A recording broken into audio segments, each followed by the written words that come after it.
that I'm sitting in, I will cry because I've been rejected. Because most times we have superstars, people who have gone ahead, but they never tell people their stories. They never tell them what they have been through. They never tell us how they were rejected, how they were fall, how they were betrayed. Right. We just... I will cry. I remember, like for Amina, that was a supporting character.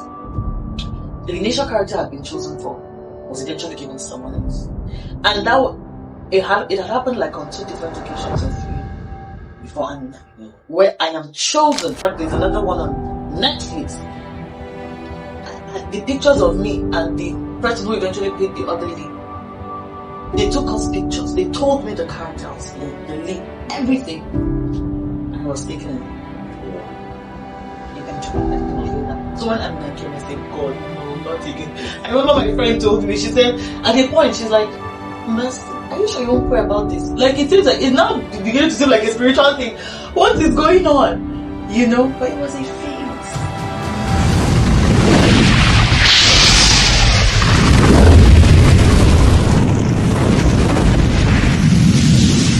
Hello, precious people. Welcome to Raf Table Talk Podcast. Our goal is to transform mindset through meaningful conversations. Joining us today is Simba City Julius Jesse. She's a highly accomplished media personality with over 10 years of experience as a presenter and actress, earning multiple awards and nominations throughout her career. She is known as the Pathfinder due to her passion for helping people find their purpose through Purpose Academy called TLB Academy. City acting prowess has been showcased in numerous productions, including the clinically acclaimed Amina on Netflix, the African Magic DSTV series The Rishantis, and the Ebony TV's Memory Card, among others.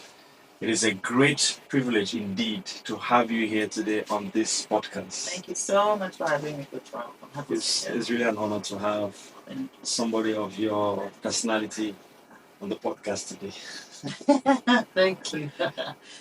The entertainment industry is known for intense competition. You know, the competition is intense. We are watching from the outside.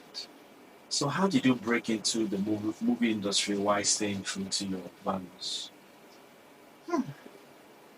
So, while staying true to values, I guess that's the highlight of the question. So, first of all, thank you so much for having me again, Coach Ralph. I'm very happy to be here. Hi to everyone. So, honestly, so far, I would say I've actually not even been in a place that has required for me to compromise. So even though that I know that the industry comes with challenges, maybe, life is a process, so it's growth and career. But I would say that even if it's something that hasn't happened now but will come ahead, I have come to the place where I just believe what is mine is mine. There's no desperation here. And the way that you can be like that is when you're dedicated in knowing who you are first. I'm grateful that even though I know that I kind of knew about my passions, my direction, much earlier when I was younger, in my 20s, I would say that I really started thriving and working in the fullness of my life when I was mature. I was married.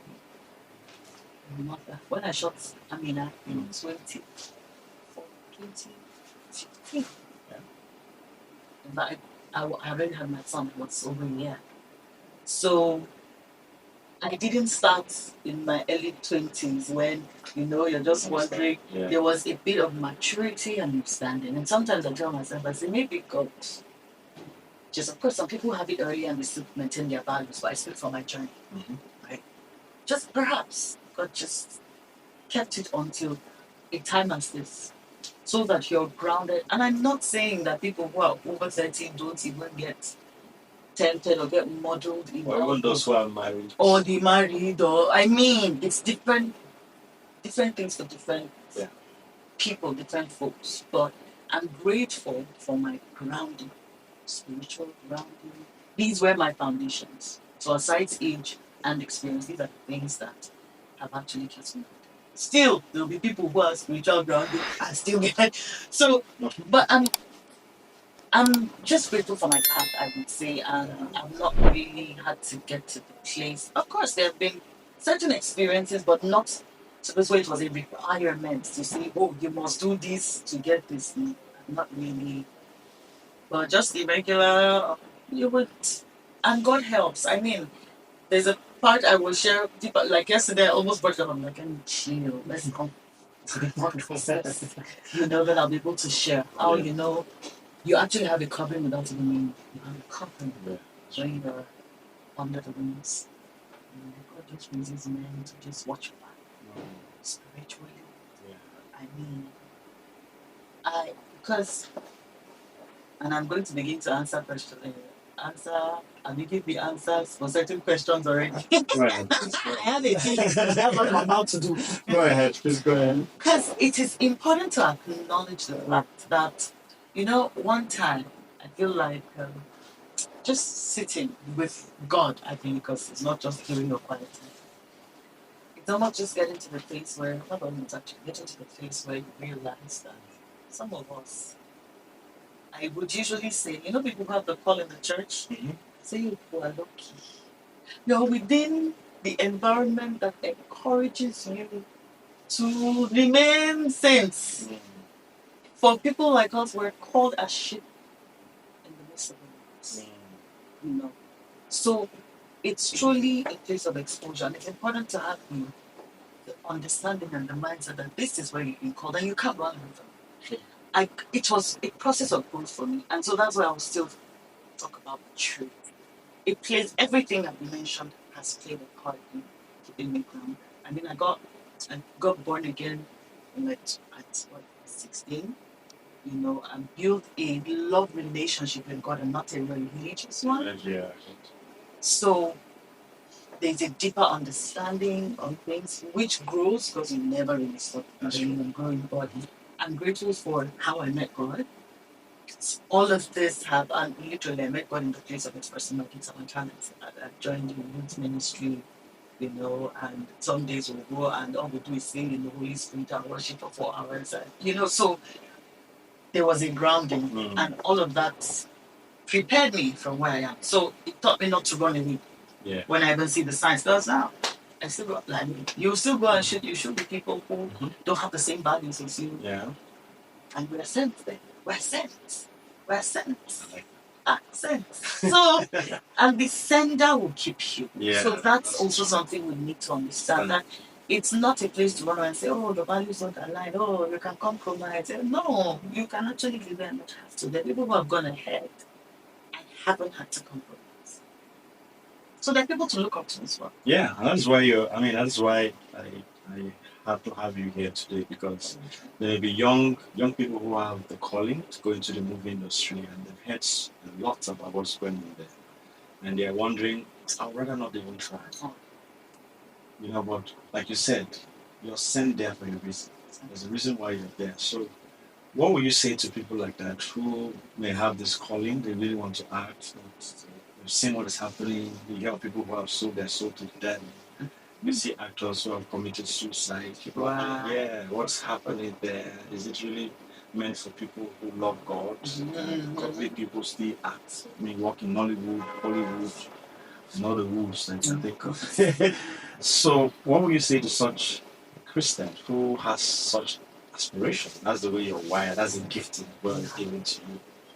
So, like I said, I understood that I was meant for the entertainment industry from maybe like 12. I remember that I was 13, so school happened quick for me. And it was at that age that I told my parents that I wanted to become an actress. But my dad told my mom. And they were cool. I got bored. Yeah, my dad was even like, oh, I know a few people. And he did. Come into it, you know. But I never really. My first film was after service, like I adulted before that happened, which is where I say perhaps God just waited for me to get to a certain space, yes, in my life. But I'd always known one thing that, and I had the same confusions as these young people, wondering, is this still meant for me? I was burning with love for God, you know, just being a believer, a young person who was a believer. you know. And I had the confusing questions of how is this meant for me? It seems dark, it seems very dark and everything. But I had seen people like T.Y. Bello, like I mentioned, who were gospel artists or who are, but at the time I'm speaking 2008, 2009. This is someone like T.Y. Bello who was doing music that wasn't just Jesus, Jesus. If you get what I mean, it wasn't deep gospel. She wasn't I don't know, not this secular and gospel line that we like to draw, but she was contemporary. Yeah, that's the best way to put it. Yeah, she was contemporary. She had excellence, and she was still a believer. You could see she was still doing gospel music, but it was in a contemporary and an excellent fashion.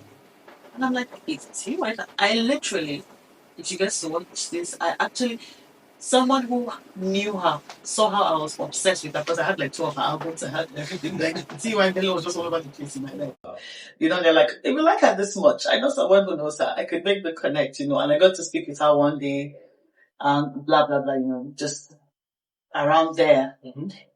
But she was a good example for me. So I would say look at the industry. There are other people who are believers who are thriving, who have like made yourself it to the now, peak. you're a good example. Hallelujah, amen. Just the way you the way you loved T.Y. I believe somebody's also looking at you now. Yes, amazing. I agree. It amazes you how many young people that you're inspiring. Thank you. By just taking that bold step. Thank you. To step into what God has called you to step into. Thank you so much. I mean, I have someone who literally, a younger person who's like a mentee, she reached out and she said, how do you do radio?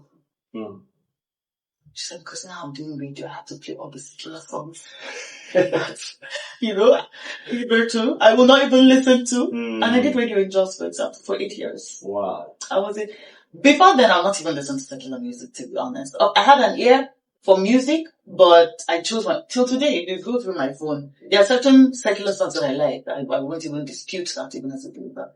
So you might find some, but when you hear them, you know that this one, they are conscious, clean music. So I'm still very particular about what I listen to, what I consume. That one, I mean, it's only wisdom. It is only wise for you to do that. That's right. Exactly. To know what you ingest through your senses. But I had to work, for example, in the media house and still play the music and still do all of that. And it didn't change who I was. Yeah. It didn't change who I was. We can say that, perhaps it made you more liberal. See, you see this our call? This sheep in wolf clothing thing? Let God lead you. Let God lead you. When I was before I even got to, I was still in university. Yeah. I had a book when I became a believer, when I became born again, baptized in the Holy Spirit. I had a book, and it's funny that I'm just thinking about it. I didn't even think about it before I came here. And I think there's because I used to write then, just about my life, not necessarily writing, but you journal, maybe. Like a journal. It was a journal. Yeah. But it also was about, things that where I was going. That wasn't necessarily writing. I wanted to be a model. It was after I got baptized in the Holy Spirit. I knew I wanted to go into modeling. I wanted to be a presenter. Of course, I knew these giftings before then, but everything kind of started taking form with my journey, with my spiritual journey as well. Maybe just on the course of the journey of life and where I was by age, by life, and God's predestination. And I had written something around how do we, I don't remember what the title was about, say a bit of what I remember that I had written. It wasn't about, maybe it was about taking over, like the media, or the media mountain. Yes, I don't know. We call it mountain. But just being able to penetrate or, in quote, infiltrate the media space or something. I don't remember what exactly led me now. But I know I had written about taking over, that you would have to get to the place where, and it's interesting that I had this mindset at age. Like 2000, I'm saying 2005, but this was my Like I said, this was maybe me at 19 or, 18, 19, 20. And I said, you would have to rub shoulders with the secular, because that's how we understood it. So we write in the language that we understand the time. Yeah. You would rub shoulders with the secular world. What that meant is you cannot run away from the secular world, or what we term secular. Yeah. And if you look at what we term secular, is excellence. I'm sorry, No, speak your mind. It's a certain standard of operation. It's aside what the content of what is being said. It's aside just the vulgar words, the misuse of language, the appearance or disposition of whether they're walking naked or somehow with religion, that's what we term secular. Yeah. So growing up at that time, that was not just my total picture of secular, but as a young believer, that was it was somewhere in my head that secular was bad. Secular was the world. So in this epiphany, or whatever I'll call it now, it was a way that I believe God was telling me that if you want to dominate, if you want to take charge, to influence, infiltrate, just be ahead. You will rub shoulders with what you term secular, which is excellence. Now I'm realizing that is part of it. Is that these people who we term the secular, in my time, did things on a certain level that was catchy. Yeah. Oh, they had flashy colors. They had a fashion sense. Aside just the nudity, there was a fashion. They had a certain energy to them. And even aside that, is that you would actually get to the point where it seems like you're rubbing shoulders with darkness. So you have to be ready for like the backlash, and however it will be portrayed. Because when you, for example, you're a radio presenter, you're listening to secular music, you're supposed to be a believer. Why would you blah blah blah blah blah? And then you grow your own brand to the point where you're also operating in the place of excellence. You would have to learn. And I think this was where scriptures like see the children of the world, we learn from them.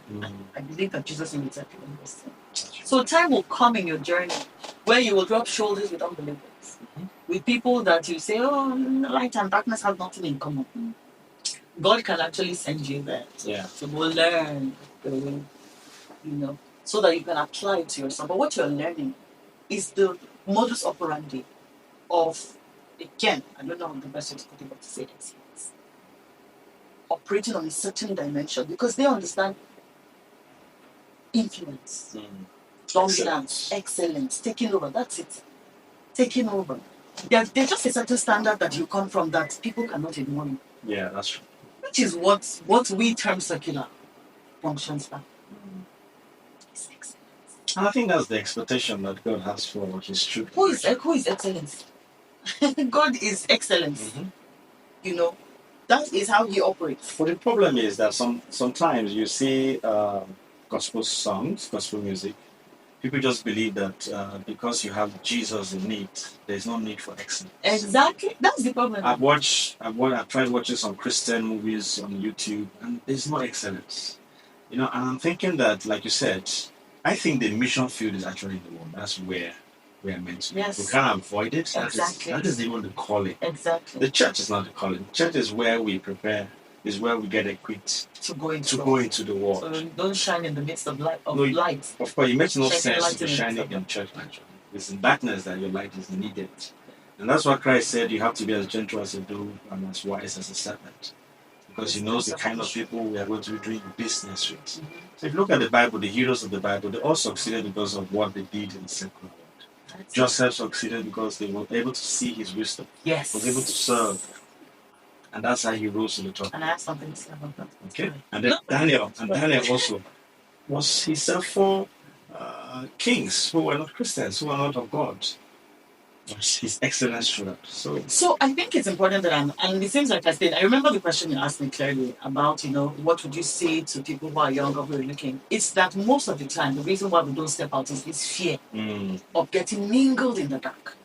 you've got to understand that part of the journey will require that you actually go there, but as sheep in the midst of wolves. Yeah. Not that you go there, it's be a transform, not be a conform. So you go there understanding. And like I said, it is about relationship. When you're connected to source and the divine and God, there's a way to operate. You will know. You will know the lines not to cross. You would be open to learning and to being led. And it will not always be familiar or common, even with the people who have gone ahead of you. When I say this, I mean that you would have other people who might be religious leaders thinking that you are walking, you're beginning to now become carnal. Yeah, that's true. But you know that that's how God is leading you. You may be misunderstood. So be ready for it. But just ensure that you're not being conformed. That instead you're going with your light and allowing it to transform. That's very important. What I wanted to say about Joseph. Steve Harris spoke about Joseph. And he was talking about how Joseph didn't go as a Christian. There was something like Christian. Yeah. But how he didn't go as a Christian, church. God will help us. At this point, I don't know if we take this out, but I'm grateful for the ministry because these are the things that we need to deal with. Of course. He said when Joseph went, he became a minister. What did he say? He said he was given a Persian name. Yes, he was. And he took the name. Yes. He didn't married say the daughter of a Persian priest. True. Of a Persian priest. You would think, what does light have to do with that? Say Egyptian priest. Egyptian, not Persian, right? Yeah. It's Pharaoh. Those are two different things. Yeah, it's Pharaoh, the Egyptian. Joseph served under Pharaoh. Yes. Where's Persia? Persia is Iran. Please cut this one out. You get No, go ahead, sorry. Okay, not like you matter, son. Go ahead. But Persia is Iran. So Was he was Daniel given. served under Persia? Oh, I see. Okay. So anyway, we pick it up. So Joseph was given an Egyptian name. Yes. That's it, right? Yes. He was given an Egyptian name and married Pharaoh's daughter. And married Pharaoh's daughter. Yes. The way Steve Harris puts it as he was a priest. Of course. That's God. Of course. He said God. So he married a priest Daughter. of other gods' daughter as a sent one from the kingdom, as a liberator, as someone who had purpose and still fulfilled God's ultimate design and will and predestination. Yeah. So if we keep putting these lines about, it doesn't seem godly, it doesn't seem. If we were going to judge Joseph at that time as a religious body, we probably would have put fire on him and he would not even fulfill the calling. Very true. So it's just, it is they that are led by the Spirit of the Lord that are the sons of God. It is, and it's interesting how the Bible, of course, we know the character of God. You will know when you begin to step on the character of God. Very true. You know your God nature. And when you consume it right enough, nothing can really shake it. Right? But for the outward appearance of it, sometimes it won't always seem like you are being religious or keeping to the tenets of the faith. But allow you and the Holy Spirit and God, who is your sender, be the ultimate judge of that. Just do your work. Go to where you've been sent, which is what I am doing now. It's not like it's easy. And there's no part that is easy anyway. Yeah. Even being a coach, it's not easy. Because you're also still jamming with the secular world. Of course. Just our own our own Opo. Right? It's a lot of people freely indulge in lifestyles that just take you down. It's short of even saying, or even though we can put it this way to say it's not pleasing to God. But even if you don't want to put God in the equation, it is destructive for you. True. Because whatever God says don't do is for your good. Just for your good, actually. It's to give you the life, the expected end, the valuable living, the one that has peace, has fulfilled, has prosperity, that brings peace, not brings trouble. So the choices, the decisions, they're actually for you, not just because God wants to sit on your throne and say, oh, yeah, obedience. Just do it the way I want. Look, don't ask questions. Look, no, that's not who we are called to. That's not who has called us, or who we are made for. So the decisions ultimately are for you. At the end of the day, when you don't indulge, you're doing yourself good, not anybody else. So wisdom, but sometimes I understand that maturity takes Maturity is very important. Yeah. So I had a podcast with Apostle Ben, and we're actually discussing about Ephesians 4, where God said He had given gifts to the body of Christ to equip Christians to become mature, as the apostle, teacher. So all that was meant to mature the Christian. So ideally, what that means is that before a Christian is launched out into the world to be a light, he must properly be mature. That maturity is very important because we live in a world where negativity is stronger than positivity. So if you're not properly cooked, there's that tendency. Yes. I'm almost saying, unfortunately, or maybe I should put the question to you: do you think the church is really maturing people? That's the question that was what we're trying to analyze. That in most cases, why we are seeing a lot of defeat in society when it comes to Christians. We've sent Christians into the Senate. We've sent Christians into politics. They have not really represented us. They've had war stories and even those who are in the world. Lack of maturity. Yeah, and it goes down to lack of maturity. Yes. Because if you're not properly matured, there's even that tendency that you can't handle certain pressure. You're not able to handle certain pressure. So when you have people who are selfish, when you're running churches with selfish ambitions to build empires, they try to make the people dependent on them because once people mature, they're no longer needed. Sometimes as a great leader, you need to grow people to the level they don't need you. Exactly. So that is the challenge. They want to be needed. And because they want to be needed, they may not mature. They won't allow you mature so you can stand. And the church needs to really, because by the grace of God, God has really helped you. Amen. God has guided you, brought you this far. And you're now a light to others. And that is why I like what you're doing, the coaching. Use the platform to build others also. With your purpose coaching and clarity coaching that you're doing right now, it's good. How do you help people discover their purpose and all that? Are you also helping actors? Are you in that line or just any other area? So it's everyone. Okay. It's not specific to any area of life. If the only specific area I would say I have is the area of multi-potentialites. So that's the only one that is specific, where you have people who are multi-talented, because that's sometimes. Yeah, that's true. Yeah, so I have gone through the journey of being multi-gifted. I've had my different phases of being multi-talented. I am still, aside from running the academy, I also have a media company, TLP Media, where I own my studio, which you know about, and I produce my own content. So I'm still a presenter, presenting my own shows. I'm still a Nollywood actress. I'm still the purpose coach.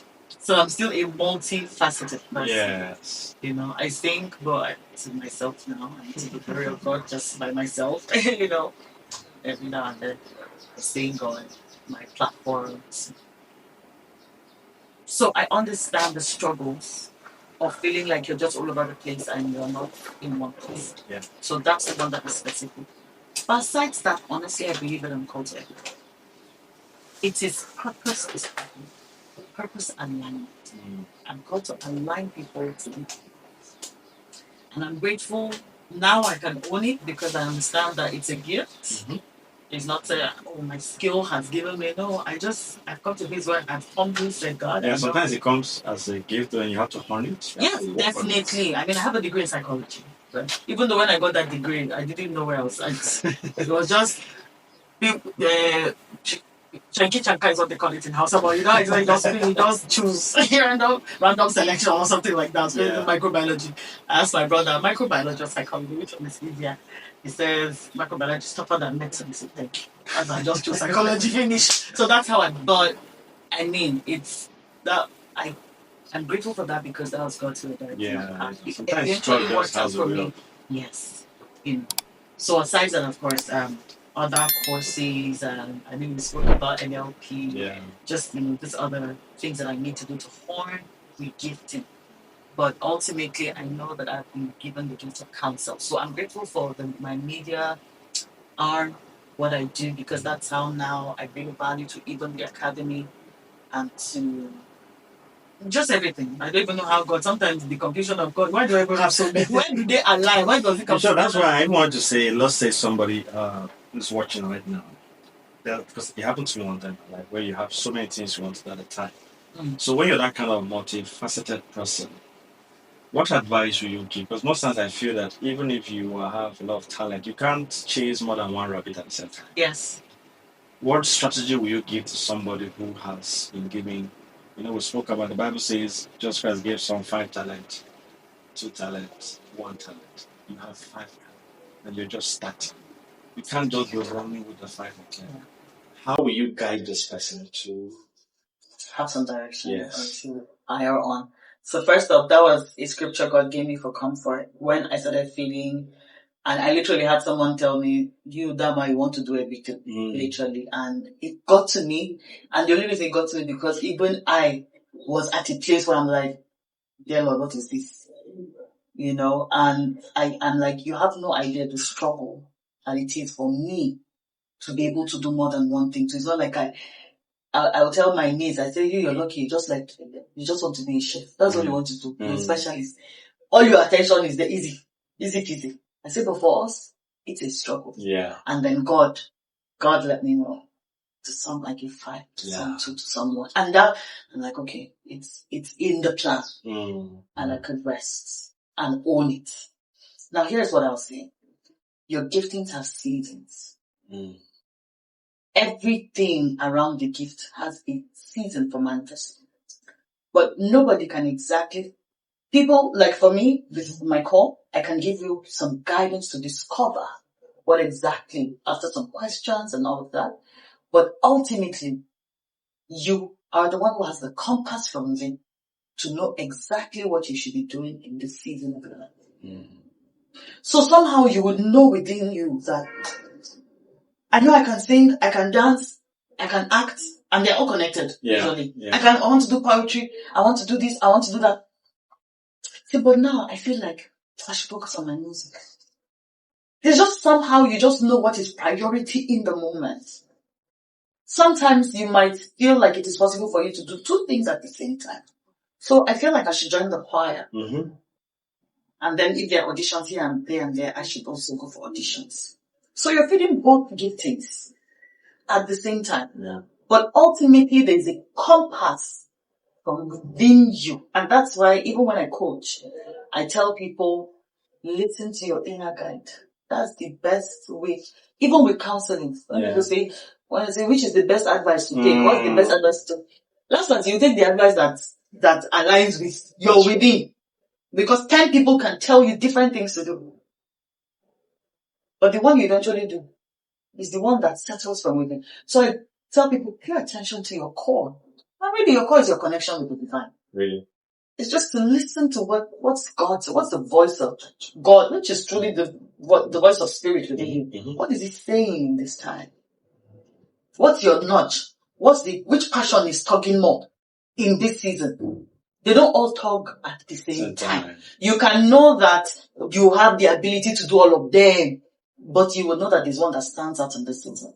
For me, in 2020, when I was taking in 2020, I knew I wanted to focus on acting. My acting. So I started doing monologues. It wasn't comfortable to do monologues for me. I'm not a monologue person. Let me go to the audition, put me on the spot. Yeah. But to do monologues post them, it was a struggle. But I knew that was the season for me to do that. And so I focused on doing monologues. And then, of course, the lockdown came and everybody was calling out monologues all over the place. And, I just indulged. But some of the things I do now, even as an actor, because now what happens in recent times, I don't even go for auditions. Wow. Because I know that I'm focused on building TLP Media. So I don't deliberately put myself out as I'm an actor. But let me tell you the interesting part. Last year, I didn't audition, but I did 3 movies where I was leading. Last year was like where I did, before now, I'll be chosen for the lead and be dropped. Like, I experienced rejection because of course, it's a different phase, exactly. But I did more, even with the Rishantis, even with Amina, I wasn't lead. I was somewhere there in between, obviously, supporting character, supporting lead, and stuff like that. But last year, I had 3.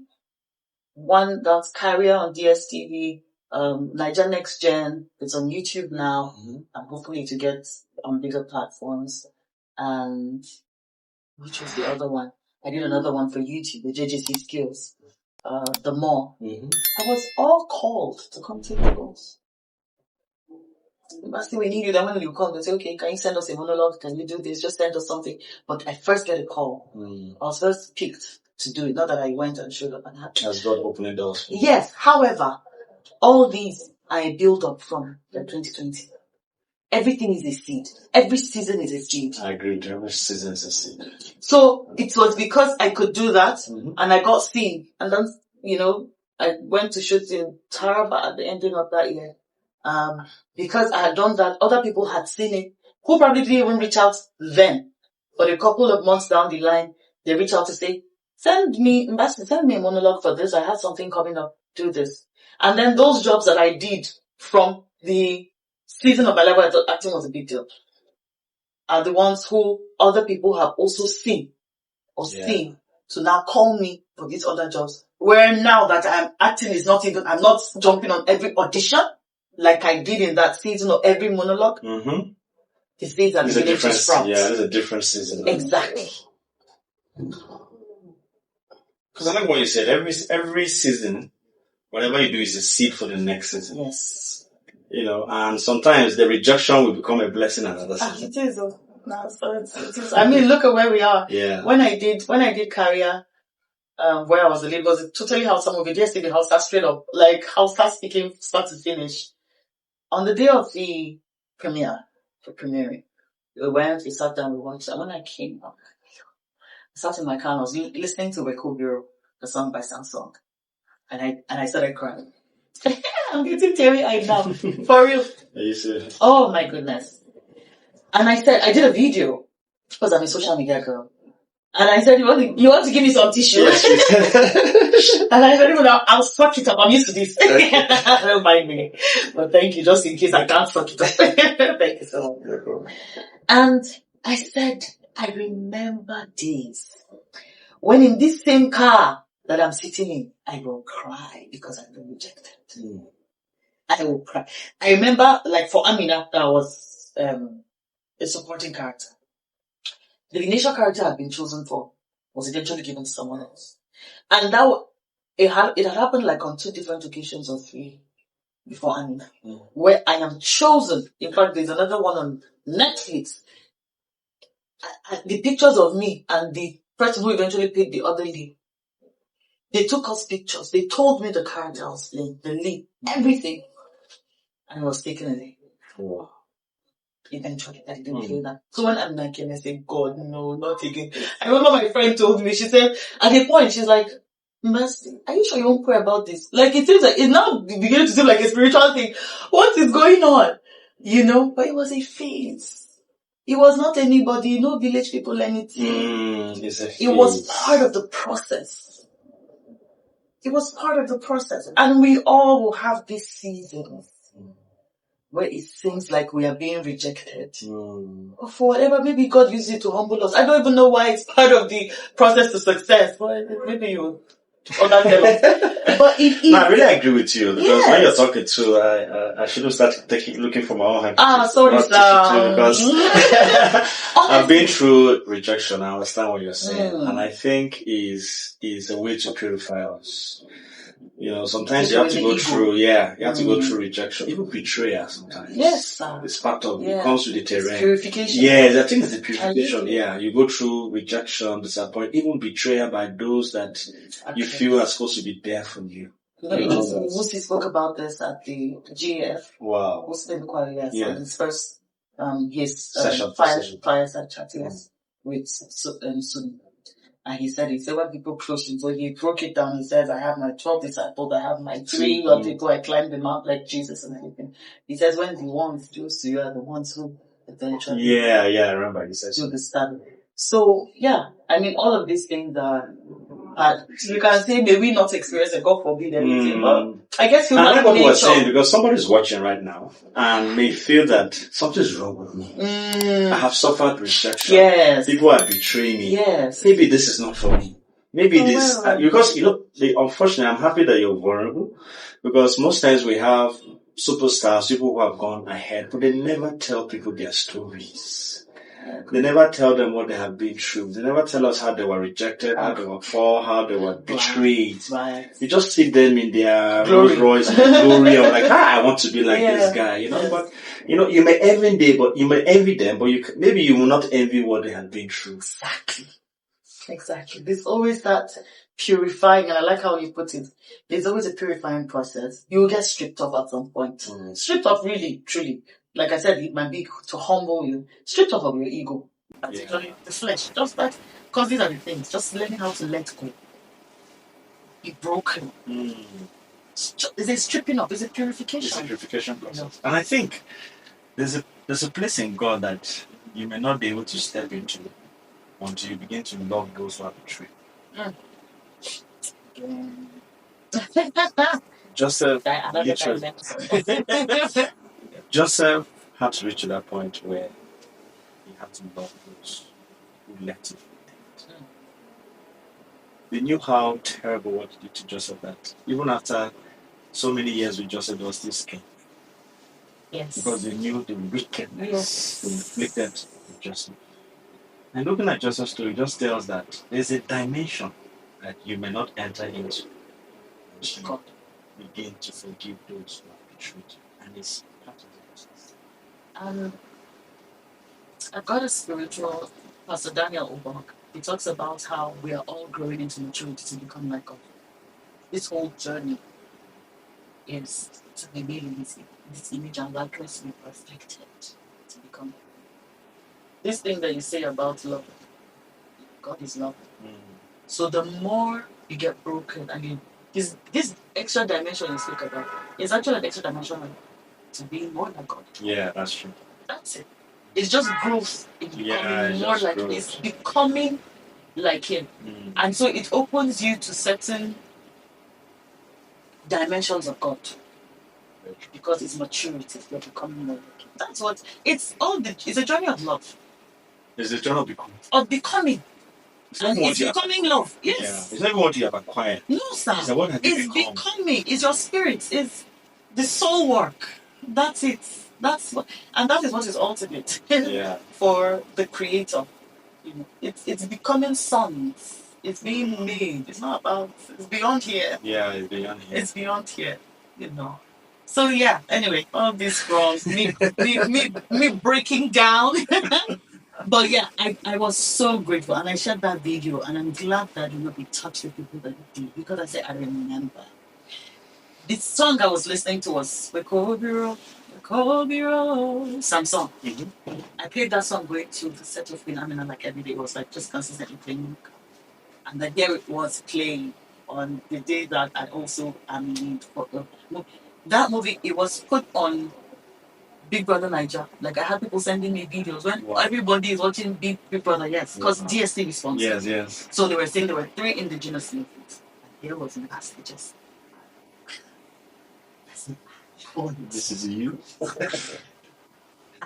I am very, like you said, I'm vulnerable I'm grateful for my growth. I don't make you see that I've arrived. No, let's journey together. Yeah, especially for people who follow me on social media.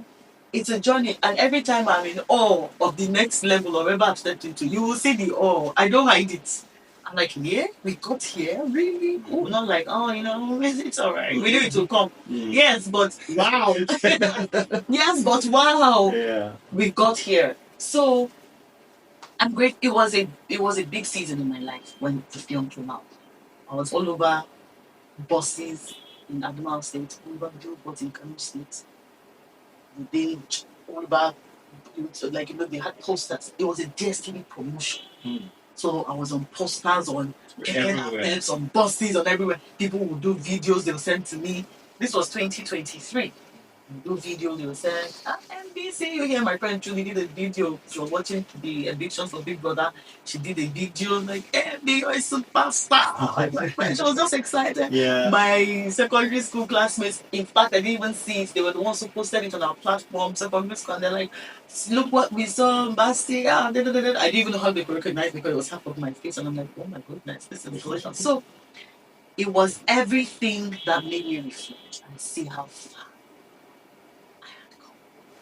where I'm just seated and that it comes to me. I didn't, like I said, I didn't struggle for it once. It came to me. So life is in phases and in seasons. I don't remember the first question you asked me, but I'm sure. I think you've answered. But here we are. Life is in phases and in seasons. And embrace the process. If you are with the sender, if you are with God, if you're with the person who has predestined, who has seen the end from the beginning. Because everything works for good for those who love Him. The good, the bad. The ugly, you're secure. So long as you are aligned, which is where I come in. Because sometimes you can suffer for nothing. I'm telling you. You can suffer for disobedience or ignorance. You're just going on the wrong path and everything is just chaotic. It's because... And you know something? When you're suffering for disobedience and when you're carrying the cross, it's the same. Explain what you mean. Okay, when someone is just bearing the cross of obeying God, you know, like Jesus Christ was punished. Jesus Christ was hung on the cross, not because he did anything wrong. Yes. But he was just carrying the cross because of what he stood for. Yes, and going through the pain. So, and then we had Arabs who were beside him, who were facing consequences. So what I mean is that sometimes it's confusing. Because sometimes you may be facing a consequence. Yes. Sometimes you may just be bearing your cross. Yes. However, I think it's a sacrifice. It's a peace that comes. There's an ability to be able to, and I'm not saying that it won't seem like you get to your wit's end, but it's the way that with Jesus, when he was broken and he had sweat coming down like blood, he says, Lord, if you will take this cup. I mean, since they gave birth to you, you knew that this was the only reason why you came to this earth, which was to go and bring salvation to mankind. And this was the path. You knew. But then you get to the place of the purpose, and this is God himself. And he says, if you can, I'm your Father, take this away from me. Like he was ready to give up the purpose. So you can imagine, he knew the pain of what was to come. He was already feeling the pressure of what was to come. And then he says, nonetheless, not my will, but your will become. And what the Bible says is that the angels strengthened him. So when you're on your path and you're aligned, there's this strength that comes with your path. But once you're just ignorantly disobedient, but for most of us, we just want to survive. We don't get it. We need clarity and direction to understand. But once you're just, aimlessly walking, or some of us, compound disobedience, where like, what's his name? The one that was thrown into the water and entered the belly of the fish. Okay, and Jonah. John, some of us are like Jonah. We know the call, but we're saying, it's just hard, John. It's just hard. So that's where it comes into what you just said. That the hard you're avoiding, you will face the same hard there. But there's no grace on the other side of the hard. There's no grace. That's the difference. There's no grace. But here there's grace. It's hard, but there's grace for your heart. So choose your heart. I like that. Choose your heart. Either way, it's hard. Either way, you'll see hard. There's somebody I used to love in the movie industry, Robin Williams, the comedian. Yeah. And I've always wondered, how is it that people in the entertainment industry can feel lost and unfulfilled after the fame and the wealth? We were outside, at least you're inside. Just to help us understand. Let me see if I can try. I'm not rich, Robin. I know, but I don't know. Maybe is it that maybe some of them have put their hands into certain things? Maybe out of desperation, sometimes you can go and begin to swear certain covenants to look for favor, and then somehow it backfires. Because I'm wondering how, after all the fame, the wealth, and then you just decide to take your life. I mean, you're making other people laugh, but yet you're not happy. It's a paradox. Yes, I understand. So I'm just wondering, What happens? yes, what happens that Let me you see try. people who have made it, we are marrying them from outside here. We love these movie It's missing stars. perfect. Yes. So in 2021, when I had my daughter, I experienced postpartum anxiety and depression. It was, if you ask me, it was headed to psychosis where you religion, where anxiety takes over your life and you become paranoid. I couldn't sleep. I had to be on antidepressants. I had to see a psychologist. It is how I eventually relocated there because I needed to get out of that environment. It was a holiday. My brother was here. I just moved to this. There was space. Just a little car. I came and I just knew I didn't want to go back. I was supposed to be here for maybe like a month. It's long holiday. And I just knew I didn't want to go back. But that was divine ordinance. It was God had planned that it would pan out sharp. Yeah. Because it was for the good of all of us eventually. But that was the foundation of the decisions. It was the darkest days of my life until today. It was dark. I would cry. I would be afraid. My kids would pray and say, pray more and not be afraid. This was 2020. And short and I was a social media girl already.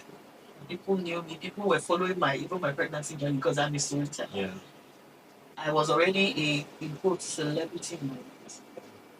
After I experienced the highest heights of anxiety, I got to deep depression. And what held me during that period was because I could hear God tell me, "This is focus."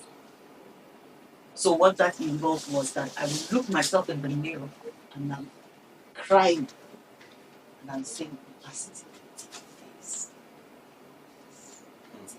face." That was part of how I survived.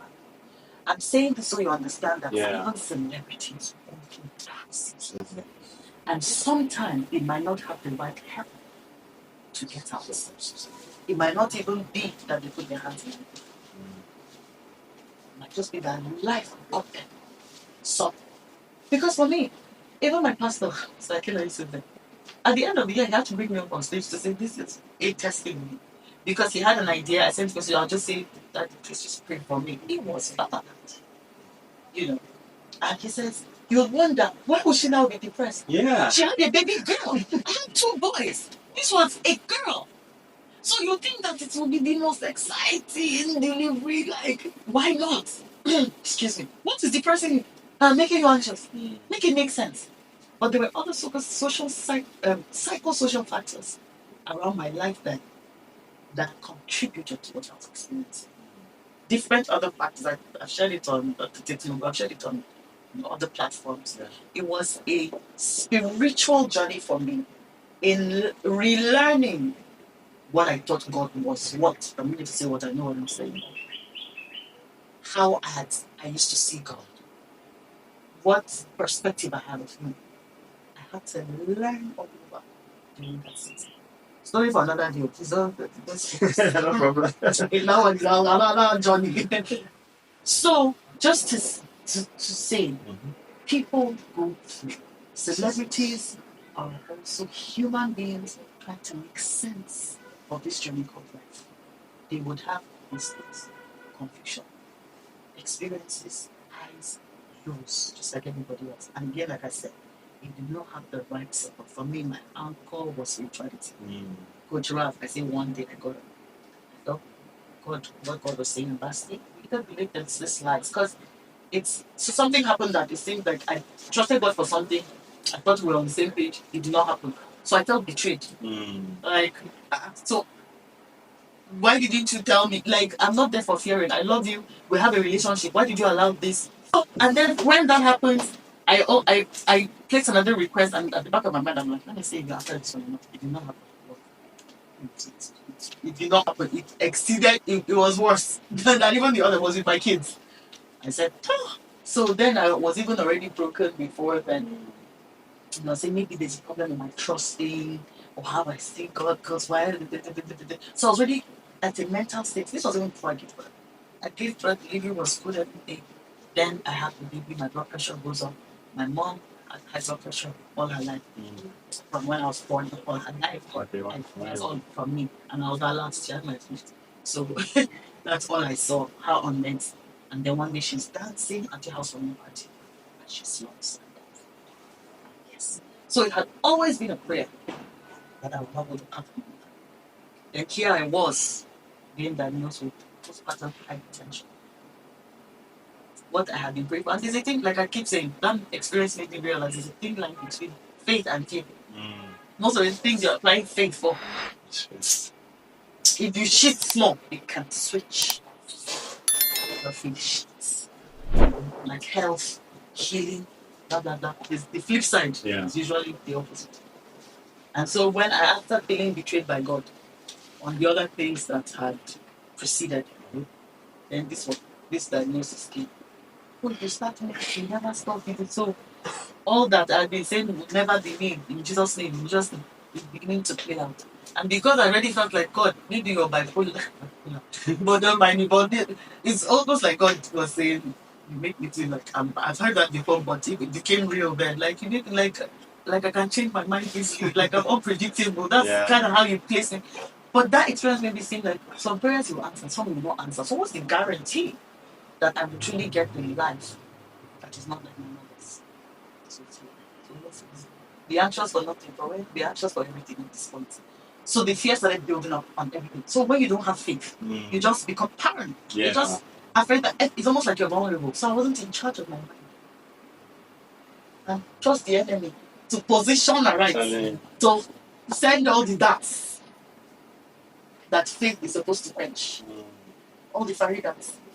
So you just get firing. So I had to stand. I say one day when God said, choose first. You have to choose that I am trustworthy, or you believe the lies of these lies of God. And that I got up like I was screaming for like 2 years. I said, I choose. I said, I choose this foolishness, which is Jesus. That's what I said. That was what was in. At that point, you're not thinking of anything. But because it seemed like foolishness at it. And it was eventually, I remember the scripture that actually says to men or the children of the world. The message of Christ is like the gospel is foolishness. I wasn't thinking, what does the Bible say? It felt foolish. And I said, I choose this foolishness that is Jesus Christ. I was up at the loud top of my voice. I chose this foolishness that gives me peace. I chose this foolishness that teaches me to raise my children aright. I chose this foolishness that gives me hope. This thing that is foolish that I can't totally explain. I choose it against the negativity that the enemy is. That's how I could sleep that. Oh, it was a battle. So just to see me go through, and if we don't have, I had a support system. Sister from Australia, weak, helping me just go through the night because I can't see. Family support, people who may not totally understand, but can be there to give you some support, some anchoring. My cousin moved into my house for 2 weeks. Came and stayed because hubby was not around. So I had to call him back. She said, come home. She broke down crying. She said, you call me back. He said, is it that deep? I beg. You know? So I had a support system, but also I knew that I had to have. There was one time that when I just wanted to break down, I started crying. I just knew from the beginning, you can't. The crying days are over. Stand. Is this how you continue? I cannot be so you can finish this time. So I would go confessing. That's how I knew how to speak. In charge of my mind. It was a battle, but I learned how to fight for my mental health. And the truth is, everything you experience is also for other people. Because now I'm helping others kids. I'm helping others deal with postpartum depression, deal with anxiety, generally deal with that. It's strengthened my core in my core for what I do, which is counseling, of course, looking into therapy and coaching. Now, because everything that has happened in your life did not happen to you, but happened for you. Now, yes, but then you're literally using it now to bless other people. Exactly. You know, amazingly, sometimes you may counsel somebody for 2 minutes, but it took you 20 years to get that. Yes, sir. Yes. What took you tears to give that person that answer? Yes. Because sometimes I sit down with somebody and I just say, do this. And I'm wondering how. I say, you don't know how that wisdom came. It came with tears. Yes. Yes. You know, when we started, you said, how long will this podcast? Oh, no, I don't And know. I said 45 minutes, but I said, if your juice is sweet. Now I'm reaching 1 hour. You know, you're just, we're enjoying, you know, like I'm going on. Where are we? Well, we're going on and on. I want to continue. I'm really enjoying this conversation, and I like, you know, how vulnerable you are to share that story. I'm so sorry about what happened to your mom. Thank you. Somebody is learning. And you know, after I just heard you speak, I just have a different pity for the way I'm saying. Yes. You may just be that he just had. You were lucky that you had a support system. Maybe he just did not have. Many other people just did not have that support system. You're right. And one thing else I'll say regarding that, just before we move to something else, the anchor of being connected to source. Because even with the support system, sometimes they can only do their best from the outside. The main work is from the inside. So if you do not know to anchor yourself in God, I know not to, we call it God, some people call it, but when I'm speaking generally, I say to source. If you don't know how to anchor yourself to source, to understand that in your own self you can do nothing. Yeah. You will break. Even with a support system. Because you have people who actually take their lives and the people around you. We said speak. We said you should talk. We were there for you. Why did you just speak? So ultimately, that anchor. Spirituality. Yeah. Spirituality. Because look at even the great Elijah, the prophet. There was a time when he also was depressed and said, God kill me. He was suicidal. Exactly. The great prophet. Part of what I didn't say about this is I actually got to the place where, as a purpose, because then I really started understanding about purpose. I used to still speak. It wasn't a brand. It wasn't the life pathfinder or the pathfinder. Because it was after all these experiences that the brand was born. And it was born from this whole journey. It's all connected. But I've already started talking about purpose for many years. Just finding alignment. I was excited. I was expressive. People loved the fact that I could express myself. And so if they admired, they got hope that they could do same. You know, I was an inspiration already. But when I got to that deep low, life was tasteless. I didn't even know there was a word for it until I went to search, like, why do I feel? As a psychologist, I went to go look for answer. And it says, when you experience depression, sometimes postpartum depression, your life feels tasteless. I said, that's the word I was looking for. Nothing exciting. People say, I need to go to the market, though. I want to. I said, all I want to do now is just keep my mind in one place. And people are going to the market, they are living. And I just wanted to be in charge, just to hold it together. And just be in charge. And everybody had something to do. Life was tasteless. When I watched TV, was uninteresting. Nothing was exciting. Nothing. Life was bland. Like food without nothing. Bland. And I remember in the midst of that, I told God that if this is how life is going to continue to be, I'd rather. And I meant it. And there was no fear. I said, if my life is going to continue like this bland, this thing, just don't move like you want to. Nothing. Nothing exciting. There was nothing to look forward to. You just wake up, you're just walking, you're just there. I say, this is how my life is going to be. There's no need. Just, truly.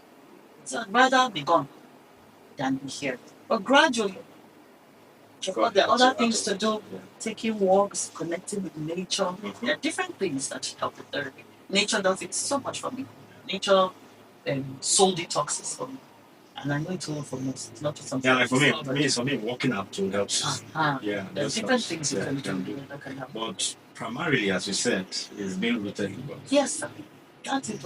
Because it's God that will still give you the things that work for you or will connect you to the people who can guide you. But ultimately, so that spiritual connection. When I got back to making videos, I said, whoa. I said, I'm making videos again. It was like, wow.